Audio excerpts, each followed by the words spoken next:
Some others have tried to go public, and then they've pulled back. Or they've gone public, got their big cash out, and then the stock has tanked. Profitability has become this bigger focus, which who would have knew businesses need profit? Hey, what's up, guys, and welcome to Growth Mentors, the podcast where we share snackable growth hacks, strategies, and best practices in how to drive maximum marketing impact and grow your bottom line. I'm your host, Matt LeBlanc, and today we're going to be talking about ROAS, return on ad spend, why you are probably focused on it, and why you should probably move away from that and onto a metric that is better for your business. So to help me do that is the managing director of data and analytics at Jump 450, Tom Murray. So why don't we just jump right in? What do most people judge campaigns on in e-commerce? A lot of brands are still using, simpler kind of metrics like a platform cost per purchase, platform return on ad spend, using, the platform pixels, and they're not really going a step further. Some of them try and use like some attribution systems, like a Google Analytics, though that has a lot of biases, like we've talked about in some previous chats we've had. But for the most part, a lot of them are still giving us, channel level targets using platform data because it's simply the easiest thing to do. Right. So we're talking about like ROAS, CPA, yeah? Yeah, those are usually the main two. Technically, they're related to each other, so some might give you a return, some might give you a cost per purchase. They tend to go together, though, so you can pick one of them. Right. And what's problematic about this? It's problematic because it doesn't really take too much into account other than whatever the platform's attribution is taking. So it's really just saying, hey, you spent $100,000, but we've made you $300,000, and which sounds really good on the outside, but it doesn't take any of your expenses into account. How much the ads actually cost, how much it costs to actually run your business. So a lot of times that number on the outside may sound great, and maybe you use that in like a board meeting to say, hey, we've driven millions of dollars in revenue at a X amount of return because it sounds really good. But in reality, that may not actually mean anything in terms of profit. Right. So we see a lot of brands doing this sort of like focus on ROAS and CPA and these channel level metrics. We like to dig a little bit deeper, give a more honest look at kind of what is going on with the data. That's kind of what we're going to dig into today. But can you talk to me about new customer acquisition versus profitability, and how does that affect this sort of focus on ROAS and this debate that we're having? It seems like there's finally been like a big shift in the, D2C or e-commerce space, right? So like when I first started Jump 7+ years ago, everyone was talking about, the biggest D2C brands that were kind of taking Facebook by storm at that point, where you can basically grow a business just by running your ads on Facebook and maybe some Google, but a lot of brands basically just ran 90+% of their budget towards Facebook. Think of brands like Casper, Purple, Harry's, Dollar Shave Club, Smile Direct Club, all those kind of big D2C darlings, if you will. Some of them have gone public. Some of them have been no longer a company at this point because of, they lost a bunch of money, and some have been sold, right? So not every D2C brand is a success story, right? For every one of Harry's, which sold for like billions, to think Unilever, there's a bunch that have just gone away. Like Smile Direct Club, no longer a company, right? Some others have tried to go public, and then they've pulled back. Or they've gone public, got their big cash out, and then the stock has tanked, right? So like profitability has become this bigger focus, which who would have knew businesses need profit, right? These are things that you learn when you're running like a small business. Like me and my family, when we ran an ice cream shop, well, we needed to make sure we had profit, right? You couldn't just hope you just, spend for 5 years and hope eventually people show up at the ice cream shop and you make money. It doesn't magically happen, right? You need to actually focus on profit, whereas a lot of brands were not focusing on that. They were focusing on new customers and just growing new customers. Some would say at all costs a lot of times, or without regard for the cost, where they didn't really care if the CPA went up because they were trying to engineer a certain amount of growth, because that's what the D2C venture capital backed firms were kind of looking for, to show growth, because eventually it's how many people can we reach and then eat into the market share, right? That worked for Harry's, right? They literally took Gillette's market share away, and then they got scared. Gillette didn't buy them, but Unilever, which has other shaving brands, did. And that was kind of the playbook. How do we grow enough market share to make the big companies scared to then buy you out, right? Or you can go public too, then, change an industry or try to change an industry. But that wasn't very profitable for many brands, right? So like there was this funny set I saw, I think it was Purple Mattress or Casper, one of the two, one of the big mattress in a box companies, which in reality are all the same mattress other than purple because that's actually a really different mattress. It's all the same mattress, but different marketing on the box. But they literally said that if they would have put $300 in every mattress, like literally putting cash under a mattress, but not spend any money on marketing, they wouldn't have lost as much money than if they just did what they did to operate. So they could have given people free money, right, and still lost less, right? So it wasn't very profitable to ship heavy mattresses through the mail. Again, who would have thunk it? But profitability is now the bigger focus. As COVID hit, right, there was a big boom in e-commerce, but then it's starting to dry up, right? Competition's getting fierce. A lot of competitors for many brands now. It's very easy to start a brand. Shopify's made that very easy, right, Sure. with the amount of stores you can have. But the ad costs have gone up, right? So it's not easy to just run Facebook ads and make a business anymore. So profitability has become such a big focus where a lot of brands can't even get funding because they're not actually showing good profitability, or they're showing like lower revenues but some profitability. So it's become much more of a focus the last 1 to 2 years, which is good. That's how the brand should be. They should have been operating like this years ago, but they weren't. So now it's much more focused on profit, which means you have to actually look at your expenses and not just your top line revenue numbers, which is what ROAS basically allows you to see. Like, for every dollar I spent, I made 3. Great. But then out of that 3, where does the rest of the money go? Right? You're probably not keeping the 2. That's the difference there. You might be only left with 20 cents. Right. So what are we looking at instead? What should we be looking at instead? So this is where you need to start taking like marketing and finance and merging it a little bit, which to some might be scary. A lot of people that are in marketing are very creative, like yourself. You may not even see a lot of the data, right? Marketers and media buyers, we're in data all day long, but we're in a very specific kind of data sets, right? How much should we spend? What's our CPC? What's our CPM? But they're not really looking at financial metrics. Right now, me, I'm a finance major, funny enough, and I have my MBA in finance too. So I've seen P&Ls, I've seen balance sheets. Even at Jump, I've helped, on the finance side too. So I can see all those business level metrics, but a lot of media buyers don't get exposed to those things. So it's kind of tough sometimes to expect them to know a lot of these other aspects of the business without them thinking like an entrepreneur, which a lot of people at Jump are, luckily. So a lot of us look at a full picture, right? Versus how do I make my channel look good, right? That's not what we're trying to do. We're trying to make the business succeed and grow.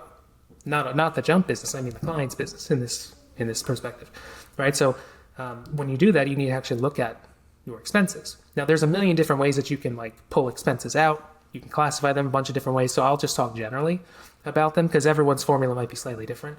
But the goal is how do we get to some kind of level of contribution margin, which is a generic term, but usually that means, after your revenue and then you exclude certain costs, which we'll go into in a second. That's what's almost kind of like left over before you take out a few more costs, right? You can always take things off the top depending on what kind of accounting principles you want to go for or what kind of numbers you're trying to portray to different people, right? So like you can see some companies look profitable on paper, but then in their filings aren't actually profitable, or to the tax authorities, they may not look profitable for various reasons. So oftentimes there's not one profit number, but the whole point is you want to be able to start looking at your marketing data in the lens of a finance person. They're the ones that control budgets generally. So if you can speak their language, you have a better chance of getting more money to spend on your ads or to see how you actually fit into the whole picture. So that means we need to start looking at expenses in addition, not to just your ad spend and how much money the ad's driven, but also all the rest of the nitty gritty P&L, profit and loss statement line items, which we can go into now. Sure. So why don't you unpack contribution margin for me? I realize that it's a little different or maybe very different from business to business, but can you give us some sort of factors that play into a contribution margin? Yeah. So contribution margin usually is defined. I say usually because it's a general definition, but it's usually the net revenue, which net revenue normally is gross revenue. So how much money you fully took in minus all your discounts, if you do discounts, right? Then that money is your net revenue. But then from there, you have to then remove your variable costs. So there's 2 types of costs: fixed costs, variable costs. Fixed costs are costs that generally don't change.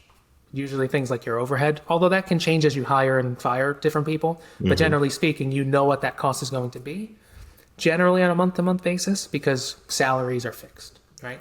Your rent or your mortgage is also fixed. Anything in real estate, usually, right? There could be extra things that come about, but for the most part, you know how much your rent is or your mortgage for your buildings. Anything fixed is not included in contribution margin. Everything that is included is something called variable costs. So things that scale up or down with the business. So the biggest line item there is cost of goods sold, or COGS.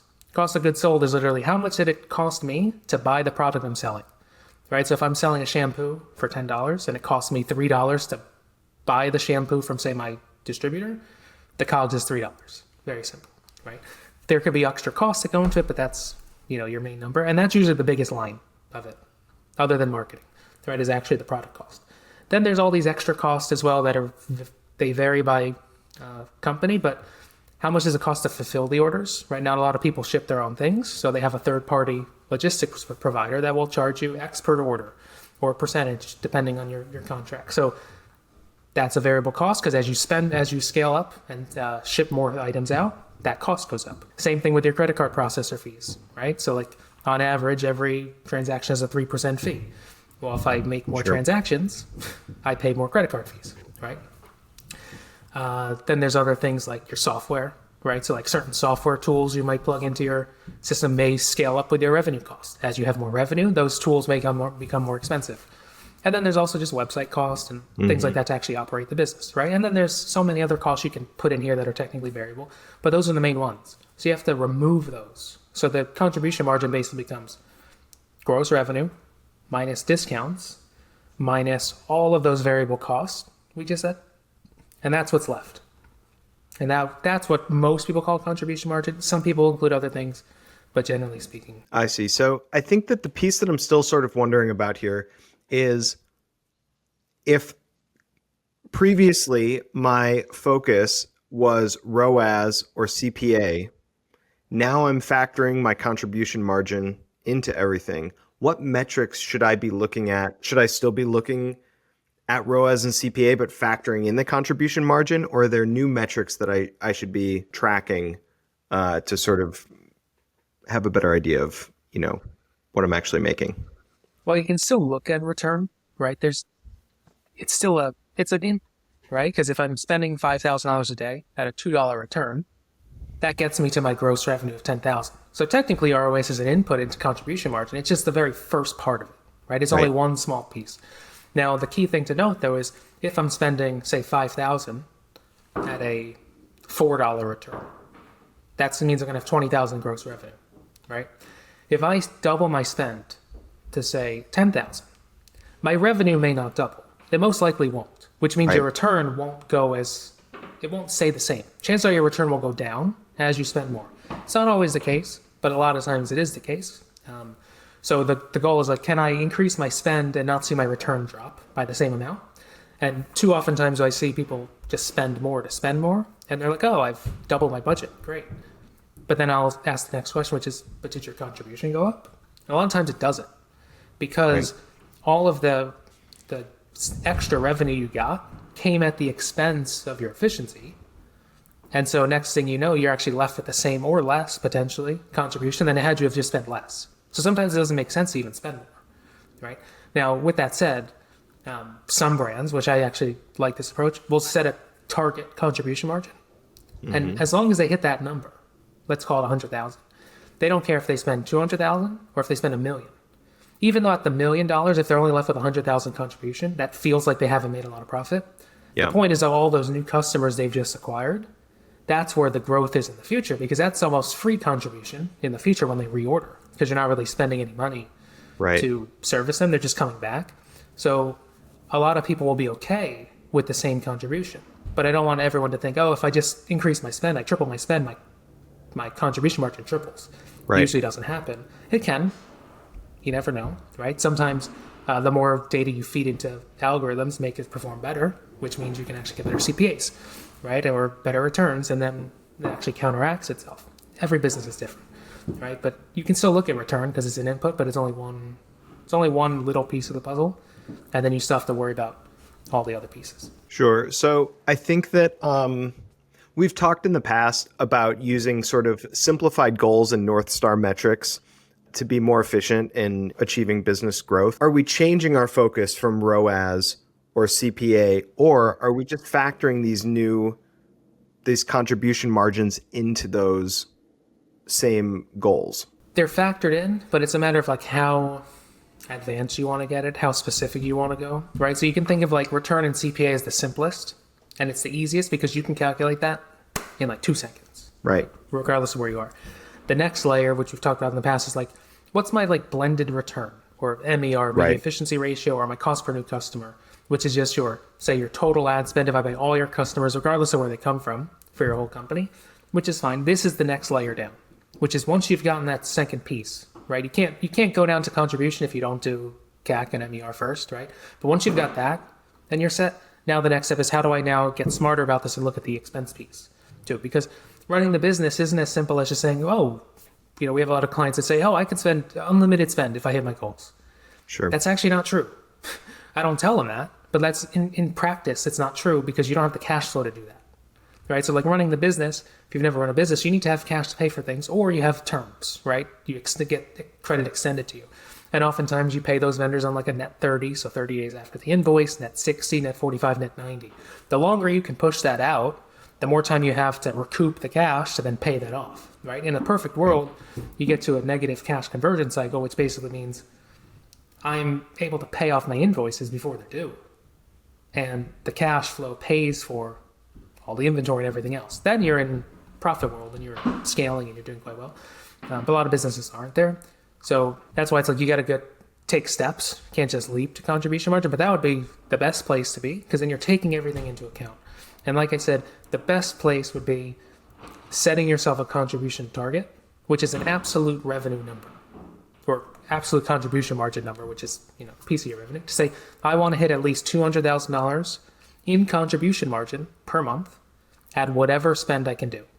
And that max spend is basically the max cash flow you can afford to get to buy those customers, basically. Because then the whole point is they come back and buy again, they start paying back all the cycles, and the next thing you know, the cycles pay for themselves. Right? That's in a perfect world. I don't think everyone's ready to be there, but that's how even marketers should be thinking, even though they're not even seeing the P&L. But they should be taking those things into account. What's my margin? Is this a high margin product? Is it a low margin product?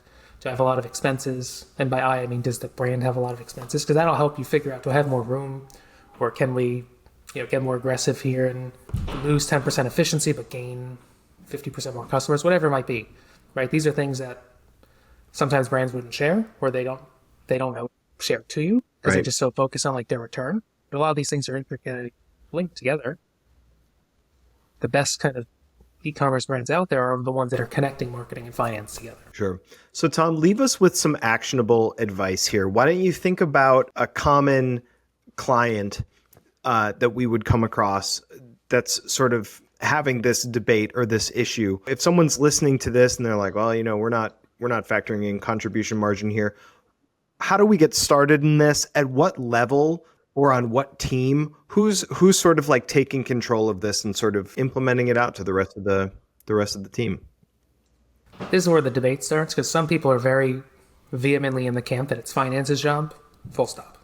Right. Others are in the camp that the CMO needs to be responsible for this at the company because they're the ones that are overseeing the whole budget, right? And marketing spend is quite a big piece of your revenue. So in reality, it's a collaboration, right? Oftentimes I say the agencies should not be the ones setting these targets because we do not know every single expense on the P&L. Even if you were to show me every expense on the P&L, I don't know your goals as a company. I don't know your 5-10 year plan. You guys do, I don't. So me setting you a target is not smart at all. Right. I'm not saying this, but let's say I was 10 times smarter than the person who has to set the goals. Doesn't matter because they have more information about their company than I do, right? So like in a perfect world, the clients are setting these targets. Oftentimes they have no goals, but they really need to. And it first needs to be, let's get the right people in the room, which is usually CFO, CMO, and their teams, like any of the directors or directors of growth, VPs of marketing, whatever it might be, with all of the right finance people, and have you start talking the same language. Oftentimes, same company, same floor, you might be sitting right next to them. One speaking Italian, one speaking French. Yep. And that's a problem, right? So first they have to get talking to each other and align on things. And then finance probably will make the forecast that marketing fits into, but ideally it's not one or the other, just unilaterally saying, hey, here's the numbers we need to hit. That's usually not a good recipe for success because then one of the sides will resent each other and then you get conflict internally, which you don't want, right? So you still want to be collaboration. Then from there, they can figure out what are our actual targets. Then from there, you can start backtracking. Okay, if I need to hit this amount of profit I need to hit this much contribution, which means I need to hit this much CAC. And, you can start backing into them because, again, just like I said, return isn't a good number to use to measure things. It's still an input because it helps you derive the revenue. So even if you start at the most lowest line of the P&L, like say profit or net income or whatever you want it to be, EBITDA or whatever, everything is so related that you can then back up and figure out what each number needs to be to then give yourself some proxies that are a little bit easier to measure in real time. Maybe not return, but maybe more like a CAC or a blended return, which then all can start relating down to the other future metrics. So first step, conversation between marketing and finance, getting on the same page. Second step, creating forecasts together to figure out what numbers do we need to hit our goals and be profitable. Third step is then disseminating that information out to the necessary parties, because oftentimes there might be some buy-in over here, but the other people just don't even know that's happened. So they're going to still go off on, ROAS land or CPA land, or I'm only working on email, so I only care about my email revenue, or I'm only working on Facebook, I only care about my Facebook revenue. No, this is a company. We're trying to grow the whole company. It doesn't matter who does well. Every piece fits together, and the sum is greater than the parts. So everyone needs to realize it's a team effort and not a how can I make my channel look better effort. And too many times it is, especially if you're a brand that has multiple agencies or multiple people working on individual pieces. Oftentimes, to show their own value, they'll just say, "Look how good my piece is." I'm like, but if the company's failing, it doesn't matter how good your piece is, because clearly it's not helping. Right? You need to be more collaborative. So that's what I would say is the best thing. First thing is conversations. It all starts with communication. So Tom, give us our big takeaway here. I think really what we're talking about is getting marketing teams to think more like finance teams. Yeah. Yeah. And understanding how marketing actually fits into this bigger business picture, because oftentimes marketing teams are not even seeing those numbers and need to be seeing those numbers. And you always want to drive better business performance, right? Like if your marketing numbers look good, well, is it just because of how you're attributing things or like the lens you're putting things through, right? If you were to say, right now, let's say 30% of my conversions are from paid marketing. Let's say next year it's 50%. The marketing team will say, look at us. We've grown 67% year over year in terms of how many more conversions we've driven from paid. What they usually forget, because marketers often like to cherry pick data to tell their own stories, what if the overall revenue of the company stayed the same? All they've done is probably cannibalize their own organic efforts, or organic went down but paid went up, so paid might have helped save the sinking ship in that scenario, or it just stole credit, but in reality it didn't do anything for the business. It just means from the glasses I'm wearing, this looks better. But from the higher level glasses of, say, the CFO, he's like, we're flat year over year. That didn't help. Right? So in reality, as long as we can start closely aligning as close as possible to finance metrics, the better. I'm not saying we're going to be perfect, right? But everyone's going to keep moving there slowly and surely. In a few years, everyone will do it. It's very difficult, right, to get those numbers. Some of those numbers are very sensitive, right? So sometimes you use proxies. Give me an estimate. Just give me an estimated margin. I don't need the exact numbers, right? Mm-hmm. Is it 70? Is it 20? Give me something so I can start estimating it. And that's usually good enough. And then you can get cuter as you go along. Sure. Well, Tom, you are super cute, and we really appreciate the talk and all the great information today. I feel like so often the advice that we're sort of distributing to people here is step away from the easy option. It's not giving you what you need, and it's a little bit of tough love. Dig a little deeper. Conversation. What a thing to recommend among teams. Not always the easiest. And profit. Don't forget about and profit. Right. Learn that in business school. Exactly. Tom, thanks so much. If you are listening and you are interested in exploding your digital growth, you can get in touch with Jump 450 in the link below in the description. That is www.jump450.com. And do not forget to subscribe for more weekly episodes. We'll see you next time.